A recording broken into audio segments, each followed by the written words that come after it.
There are two types of people in the world. The people who radiate confidence and naturally excel at life. Golden boy. What's up? And the people who hope all those people die in a big explosion. Look at that stupid shirt my brother's wearing. It screams I have a body complex worse than a girl's. What is it that made you spark to this script from Kelly when you got it? It was Kelly, and you know, it was just meeting Kelly basically over a draft that I don't think we referred to again, amazingly. When she does research, she asks a question that you wish you had thought of. And she's talked to a lot of kids and drew the kids out and came back, and we'd look at video of it. And then I think about 2 years in, I mean, just a writer with a voice all her own, and just the script just dropped on my desk, and as a result of the work she'd put in. Talk about how you came upon this, why you wanted to do it, and is it your own life?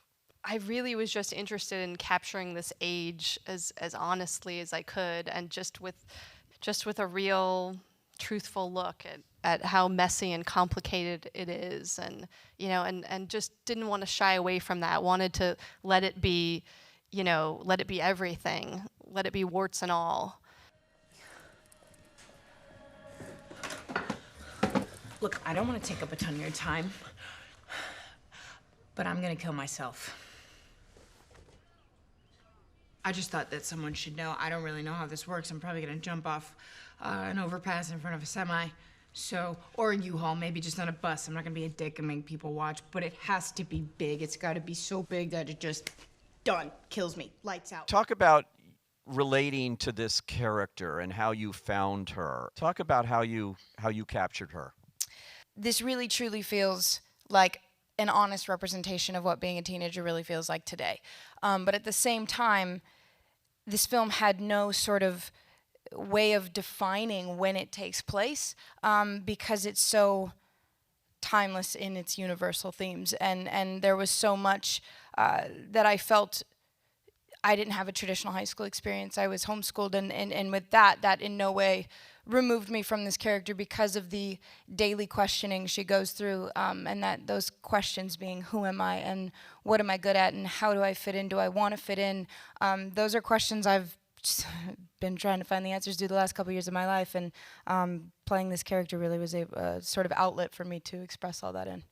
Kelly, talk about the opportunity here and the process, as he alluded to, of working with James L. Brooks. He's the producer here.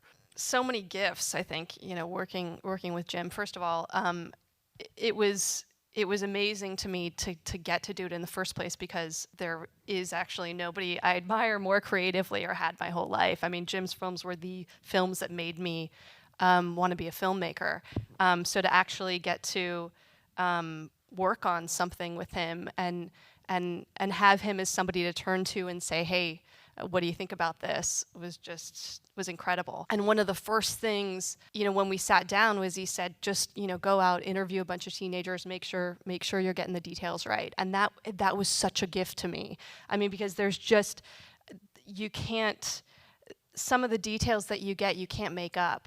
They're just so great, and it made me feel like I'll never write anything again without sitting down with people, and it gives you a sense of mission. You know, you have faces to, you know, that you're thinking about when you're writing, and wanting to get it right for them. This is the honest to God's truth. We'd been at it in the casting process, I guess, about 3.5 years when Haley walked in. And if she hadn't walked in, we wouldn't have made the movie. It would have been our choice, and it's exactly the situation of As Good as It Gets. There was only Jack Nicholson who could play that part. There was just nobody else, and there was nobody else who could do it. This is an original character and who's all over the place. There's a huge emotional life that she has to play, and there's elegant comedy and different kinds of comedy that she's pulling off. And it just all comes from somebody who's enormously gifted actress and just gets into a character.